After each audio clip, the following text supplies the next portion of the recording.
so hard, and he's not my favorite worker. There's flaws in his game and bits and pieces, but I have a huge amount of respect for him. I think he works incredibly hard, and I think he'd certainly deserve the opportunity. Absolutely. Okay, let's move forward here. We got Show Miz defending their tag titles against Black and White. I don't know what their team name is. R-Truth and John Morrison. Yeah, I just have written down here no feeling. I have no feelings about this match whatsoever. Really, I don't. Like, it hasn't been built up very well, It's kind of just been... Everyone knows it's going to be 6 to 8 minutes with Miz Show going over clean, Yeah, kind of and I think it's one of those things where they can't have Big Show and The Miz, especially The Miz for my money, but in their minds probably Big Show. I think they would have a real problem not having those two guys on the show, but at the same time they've done nothing with the tag ranks, so there's nobody ready to challenge them. I mean, if they did those guys against, a babyface Hearts in another dimension or something like that, they could have had a real good match here, but it is just a throwaway match, so...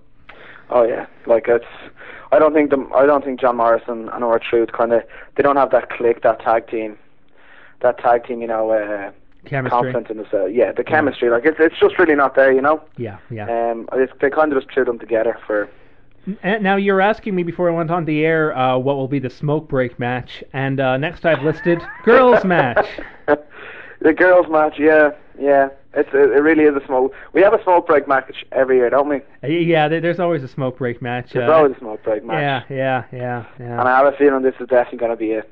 Yeah, a couple of years ago, in fact, after Flair versus Michaels, my smoke break match was Big Show versus Floyd Mayweather and Edge versus Undertaker. So sometimes it depends on context, but. I believe I think it was the year before that, I had Kane and the Great Khali, which is a great call.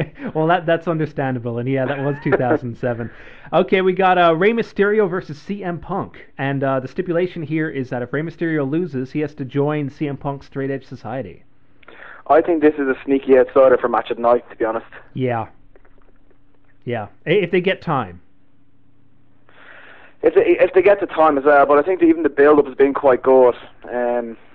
I really enjoy the two guys, Ray and Punk, and I don't know. It's hard to call who's going to win this, but with that stipulation, you really want to say Punk, as in they're going to build on from it. Yeah, because that's the only place to go. If Ray wins, then it kind of halts the momentum of the program. It's one of their best programs.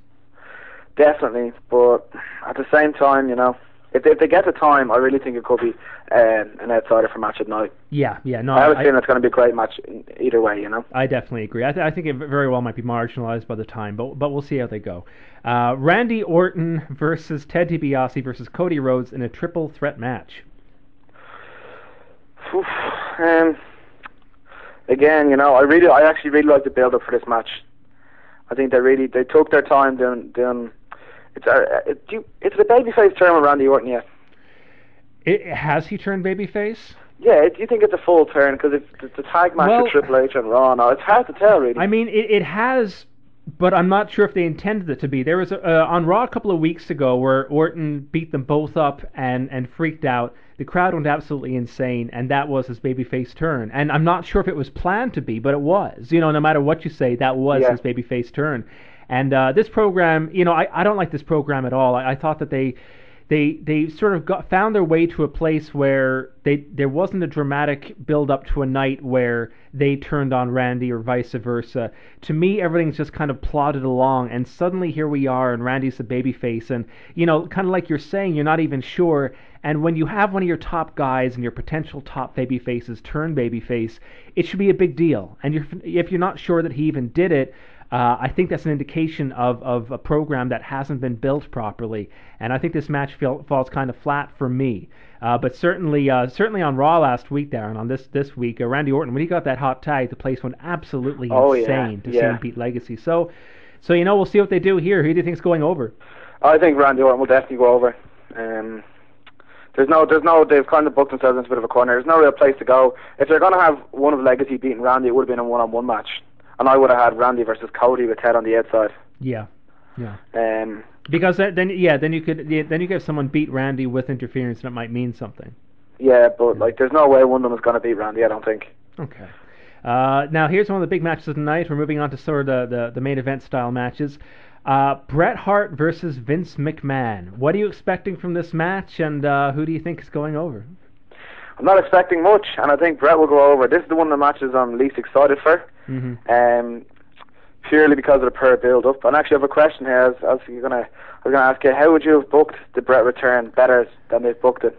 I would have done exactly what they did, only 95% less. It's amazing because when this thing started off on January 4th, they had this real story that even people outside wrestling, people who had stopped watching wrestling 10 years ago, everybody knew about it. You know, it was real, it was believable, and it's not that real things are more important in wrestling. They're not. You know, Matt Hardy, versus Edge, when Edge and Lita started dating, was real. Did that mean anything for business? No. All that matters is what you do on TV. But the point is that people believed this feud, and it doesn't matter why. The fact that it happened to be real, they believed it completely. And since Bret Hart's come back, he's been on television so much that by this last week, and they weren't in front of a great crowd for Raw, Bret cut a great promo on Raw this week, but the crowd didn't look at him as being anything special because he's been back for so long. They've done so many angles. They've had Bret beat up Vince, get his hands on Vince a bunch of times. So what I would have done, quite simply, is that the first night Bret came back, I thought the fact that he shook hands with Shawn Michaels and they hugged was great because it established that we really are moving forward, and it put this spotlight on Bret versus Vince where it should have been.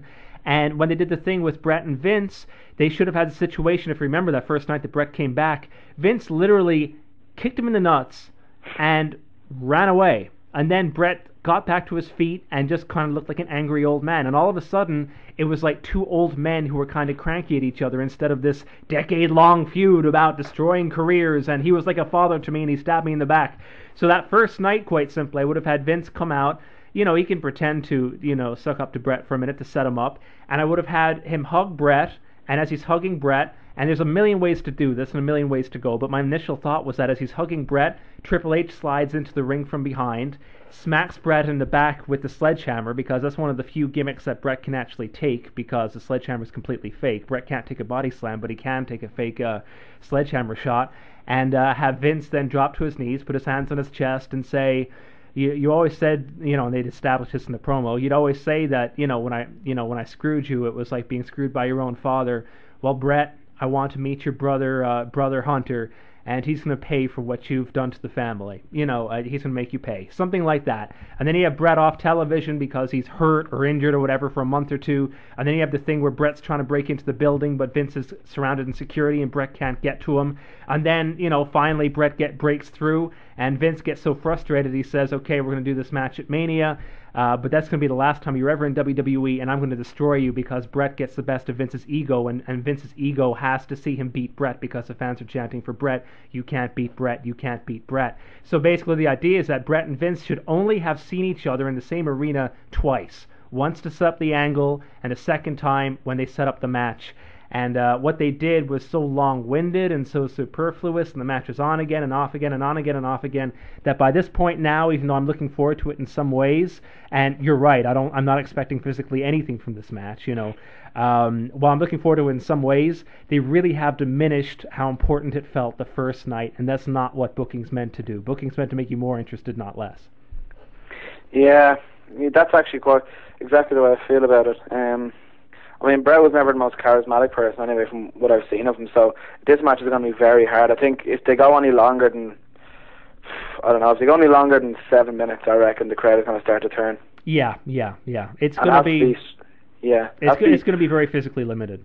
It has to be, exactly where it's placed on the card as well is going to be very important. It has to be kind of maybe the first big match at night, because you can't imagine that have to follow like a Shawn Taker or one of the title matches. Yeah, one of the title matches. Like after 7 minutes, the crowd are just going to go. It really is two old men, trying to do their best. But yeah, and a lot of it will hinge on how big that, because on Raw, the fans that were there for Raw, their memories weren't very long and they didn't know who Bret was. It'll depend a lot on how much. If these fans were Bret Hart fans 15 years ago, they'll give him a lot of slack, and they'll give him a lot of heat for doing very little. Whereas if the majority of the show are the audience are people who don't know Bret, it's going to have the opposite effect. So yeah, they need to keep this short and sweet and early in the card. All absolutely agreed. Let's move on here to Triple H versus Sheamus. I'm actually interested in this match.